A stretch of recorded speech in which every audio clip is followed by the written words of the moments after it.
Amazon just axed 14,000 UK jobs in a single week. 14,000.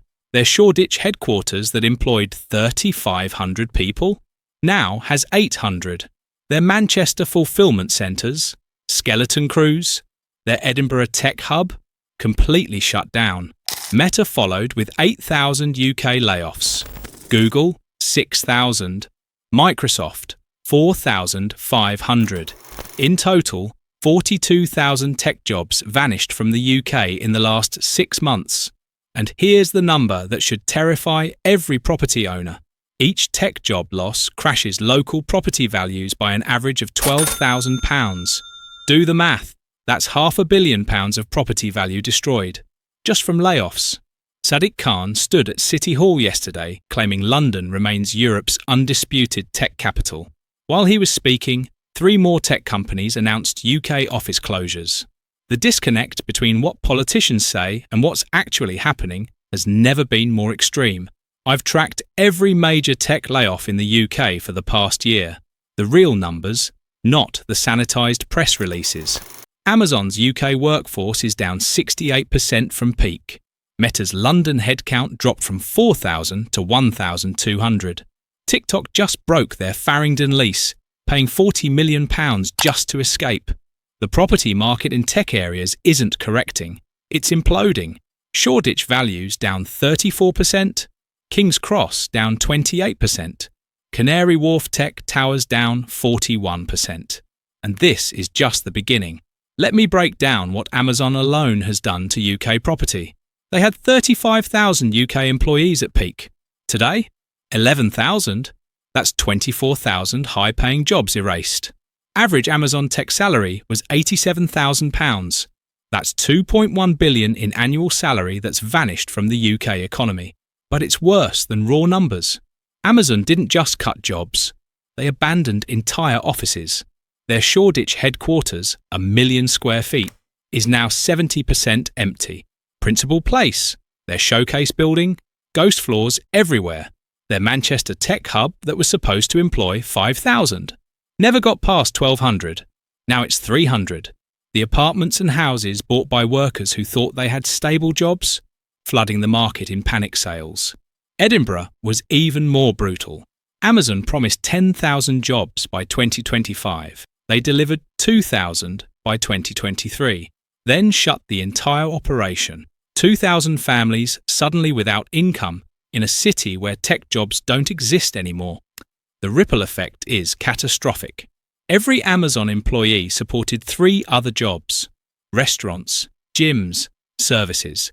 So 24,000 Amazon jobs lost means 96,000 total jobs affected. That's the population of Cambridge becoming economically irrelevant overnight. Amazon isn't unique. Every major tech company is fleeing the UK. Meta's King's Cross campus, built for 6,000 workers, now has 900. Floors sealed off, cafeterias closed. The building's so empty they're using motion sensors to turn off lights because nobody's there to do it manually. Google bought their billion-dollar King's Cross building in 2021. They're now trying to sublease 60% of it, at any price. They can't find takers because everyone knows UK tech is dead. Microsoft shut their Reading campus entirely. 3,000 jobs gone overnight. Oracle moved their European headquarters from London to Dublin. Salesforce cut UK headcount by 70%. But the startups are worse. In 2022, London had 3,200 fintech companies. Today, 800 still operating. The rest are zombies. Technically alive, but no funding, no customers, no future. Venture capital tells the story. UK tech funding was $29 billion in 2021. This year, $6 billion. That's an 80% collapse in investment. VCs aren't just cautious. They've abandoned the UK entirely. The property data from tech areas is apocalyptic. Shoreditch, the supposed European Silicon Valley, is experiencing Venezuelan-style collapse. Average prices down 34%, but that hides the real devastation. New builds down 48%. Converted warehouses down 56%. Some properties down 70% from peak. A penthouse that sold for $2.4 million in 2021 just resold for $900,000. The owner, an Amazon executive, lost £1.5 million in 3 years. He considered himself lucky to find any buyer. Transaction volumes have cratered. In Hackney, sales are down 67%. Properties average 140 days on market versus 28 days in 2021. Estate agents report entire weeks without a single viewing. The rental market is equally destroyed. Premium rentals that tech workers paid £4,000 monthly for can't rent them at $2,000. Landlords offering 6 months free rent still can't find tenants. Build-to-rent developments are catastrophic. The Atlas building in Tech City, 60% empty. The Stage in Shoreditch, 70% empty. White-collar factory in Old Street, half empty despite cutting rents 40%. The Office for National Statistics just released data they tried to bury. London lost 112,000 international workers in the past year. Not students or tourists, workers. People with jobs and mortgages. The breakdown is terrifying. EU tech workers leaving, 43,000 American tech workers leaving, 28,000 Asian tech workers leaving, 31,000. Other, 10,000. But it's not just foreign workers. British tech workers are fleeing too. 27,000 moved to Dubai, 19,000 to Singapore, 15,000 to Austin, 8,000 to Berlin. LinkedIn data shows UK tech job postings down 74%. Tech salaries for the few jobs available down 22%. Senior developers who commanded 200,000 in 2022 now accepting 120. The demographic shift is catastrophic. Shoreditch lost 31% of its population. King's Cross down 24%. Canary Wharf down 19%. These aren't neighbourhoods losing a few residents. They're experiencing mass evacuation. While London burns, what's the mayor doing? Hosting tech summits nobody attends. Last week's London Tech Week was tragic. Bloomberg pulled their sponsorship. Google didn't even send senior executives. The main hall, built for 5,000, had maybe 300 attendees. Speakers outnumbered audience members. Khan's response to the crisis? More marketing. Another 100 million on London is open campaigns. Open to what? The tech companies have left. The workers have left. The investment has left. Who's the campaign targeting? His latest desperation move is AI. London will be the global AI capital. Except AI companies employ fewer people, not more. OpenAI's entire UK office is 12 people. Anthropic? 8 people. These aren't job creators. They're job destroyers. Behind closed doors, different story. I've seen the internal transport for London data. Tube usage in tech areas down 41%. Their revenue projections are catastrophic. They're modelling service cuts because nobody's commuting to jobs that don't exist. The Mayor's Office economic modelling, leaked to me, shows London losing 400,000 jobs by 2026. Property values down 35%. Tax revenue collapse. Municipal bankruptcy possible. But publicly, everything's fine. UK pension funds invested heavily in London commercial property, specifically tech office buildings. That investment is now worthless. Legal & General's property fund is down 43%. Aviva's down 38%.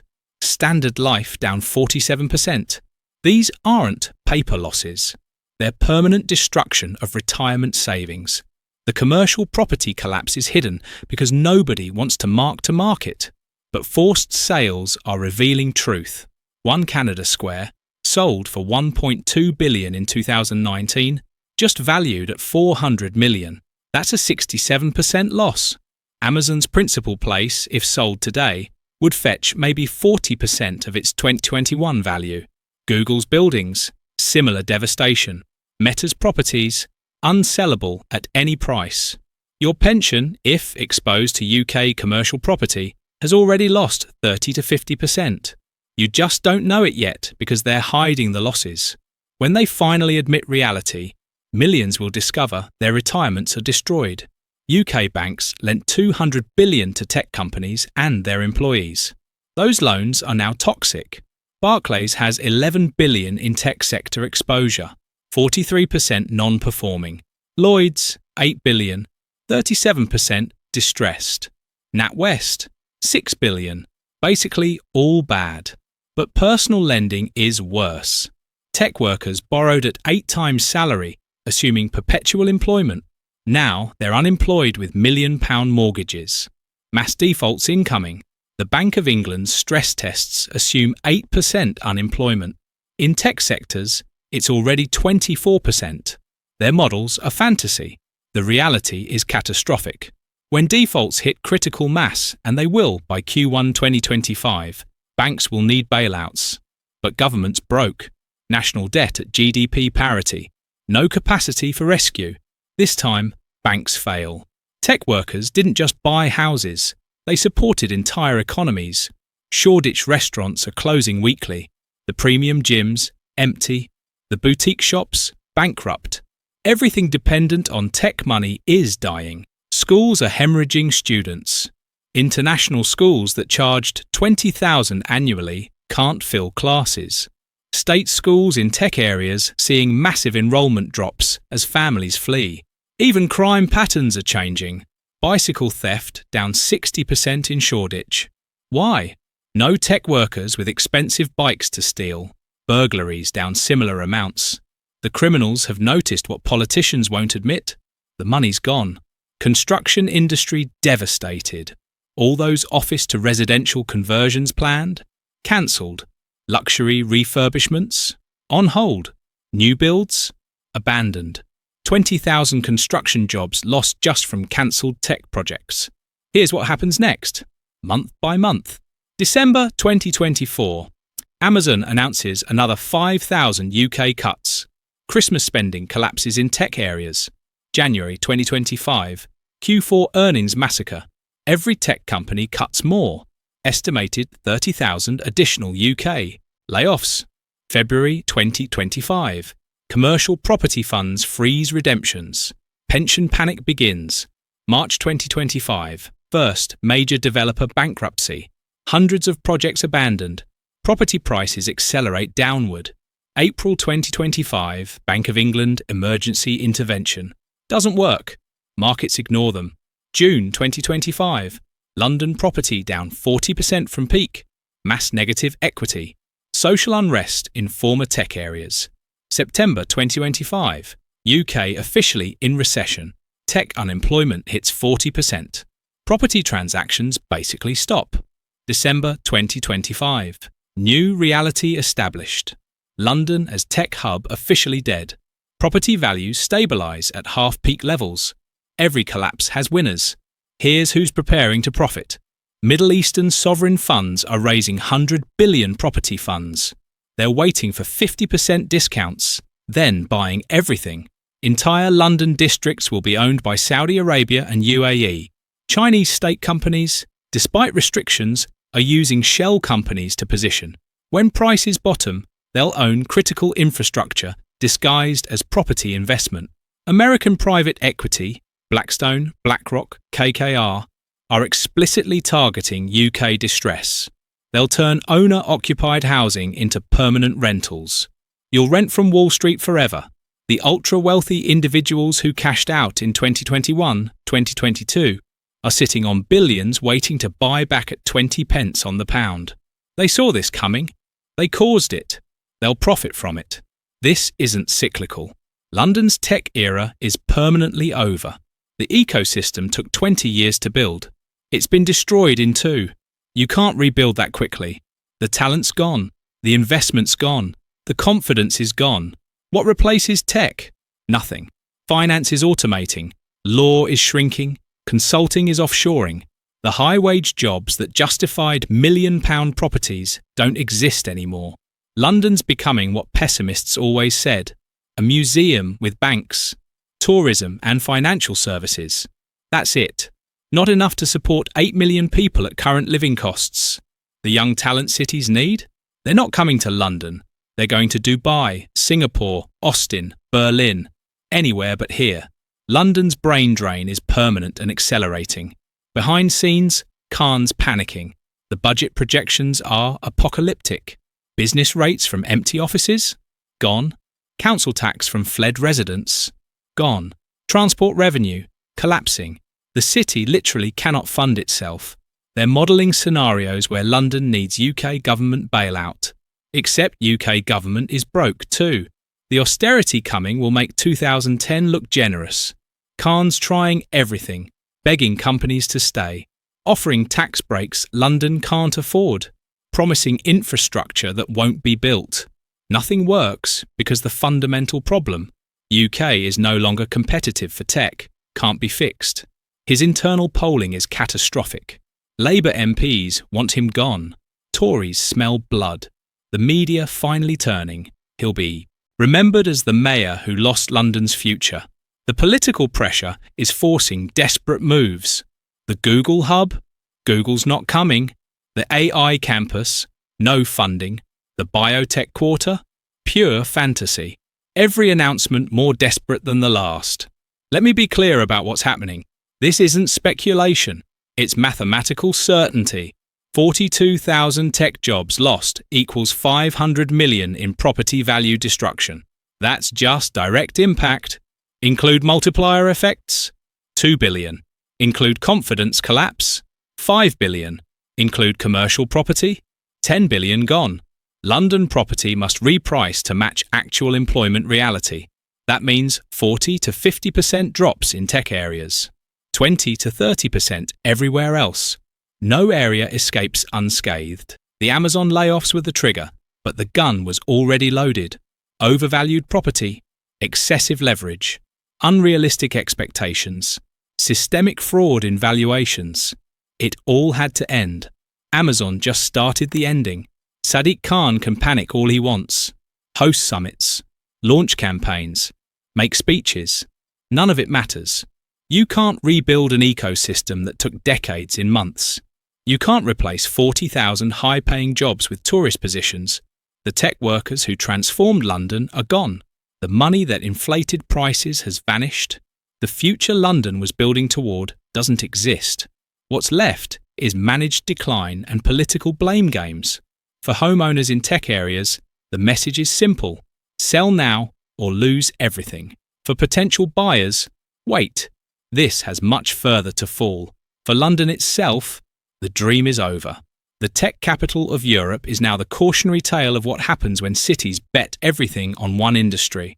The mayor's panic is justified, but it's also too late. The collapse isn't coming, it's here, and Amazon's 14,000 layoffs were just the beginning of London's tech obituary.